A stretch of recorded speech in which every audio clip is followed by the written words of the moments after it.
আসসালামু আলাইকুম, টিএম ইমরান স্পেসে আপনাকে স্বাগত। প্রিয় বন্ধুরা, আমরা অনেক সময় ঘুরতে যেতে বাধাগ্রস্ত হয়ে থাকি। তার কারণ হচ্ছে জায়গা থাকে অপরিচিত। আবার অনেকে এই গুগল ম্যাপ সম্পর্কে জানে কিন্তু এর ব্যবহার সম্পর্কে অবগত নয়, যার কারণে এর সঠিক ব্যবহার আমরা করতে পারি না। আজকে আমি দেখিয়ে দিব আপনার হাতে থাকা স্মার্টফোন দিয়ে আপনি কিভাবে অপরিচিত গন্তব্যস্থলে পৌঁছাবেন। এমন সব গুরুত্বপূর্ণ ভিডিও পাওয়ার জন্য এই পেজটি ফলো করে দিবেন এবং এই ভিডিওটি শেয়ার করে দিবেন। চলুন তাহলে আজকের ভিডিওতে। প্রথমে আপনি চলে যাবেন আপনার হাতে থাকা স্মার্টফোনের ম্যাপসে। তারপরে আপনার সামনে এমন একটি ইন্টারফেস শো করবে। এখানে আপনি দেখতে পাবেন গুগল ম্যাপস। এরপরে আপনি যে কাজটি করবেন সেটি হচ্ছে সার্চ হেয়ার, এখানে ক্লিক করে দিবেন। তারপরে আপনি যেই জায়গায় যেতে চান সেই জায়গার নাম এখানে লিখে দিবেন। যেমন আমি এখানে লিখে দিব শরীয়তপুর। তারপরে আমি এটাকে সার্চ করে দিব।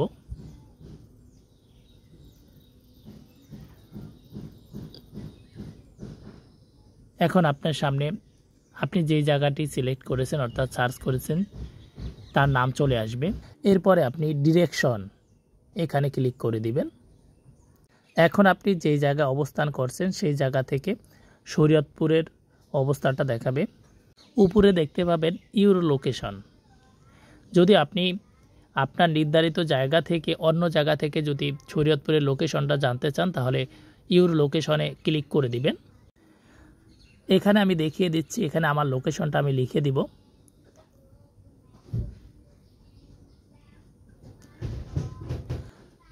নাগেরপাড়া বাজার, এখানে ক্লিক করে দিব। আপনারা এখন দেখতে পাবেন যে নাগেরপাড়া বাজার থেকে শরীয়তপুরের যেই লোকেশন সেটা একটা নীল চিহ্ন দ্বারা চিহ্নিত করা হয়েছে। এখানে আপনি দেখতে পারবেন কত কিলো, তারপরে নাগেরপাড়া থেকে শরীয়তপুরের সময় কতক্ষণ লাগবে 38 মিনিট, এটা উল্লেখ করা আছে। এখন উপরে আপনি দেখতে পাবেন বাইক, যদি আপনি বাইকে যেতে চান, তারপর যদি আপনি কারে যেতে চান এবং আপনি হেঁটে গেলে কতক্ষণ সময় লাগবে তা এখানে উল্লেখ করা আছে। এখানে আমি মোটর সাইকেলে ক্লিক করে দিলাম। এখন আমি মোটর সাইকেল যোগে নাগেরপাড়া থেকে শরীয়তপুরে কিভাবে যাব এবং কতক্ষণ সময় লাগবে তা এখানে উল্লেখ করা আছে। এভাবে আপনারা আপনাদের লোকেশন সিলেক্ট করে এক জায়গা থেকে অন্য জায়গায় যেতে পারেন। আপনি যদি এই অ্যাপসের ব্যবহার জানেন তাহলে অন্য কারো সাহায্যের দরকার পড়বে না। আপনি যখন এই অ্যাপসটার ব্যবহার করবেন অবশ্যই লোকেশন অন থাকতে হবে। তারপরে আপনার যেখানে বসবাস করতেছেন ওই জায়গা থেকে যেই জায়গায় আপনি যেতে চান ওই জায়গার নাম লিখে দিলেই আপনার রাস্তা চলে আসবে। ডিরেকশন দিয়ে আপনার রাস্তাটি আপনি নির্ণয় করতে পারবেন।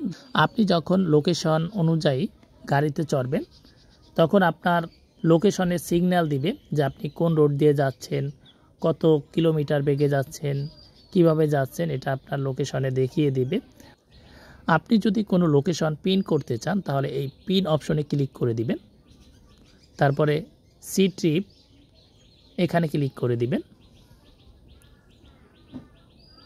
ওকে, লোকেশন নির্ণয়ের জন্য অবশ্যই আপনার ফোনে ইন্টারনেট থাকতে হবে এবং লোকেশন অন থাকতে হবে। ভিডিওটি ভালো লাগলে অবশ্যই পেজটি ফলো করে দিবেন এবং ভিডিওটি শেয়ার করে দিবেন। ধন্যবাদ।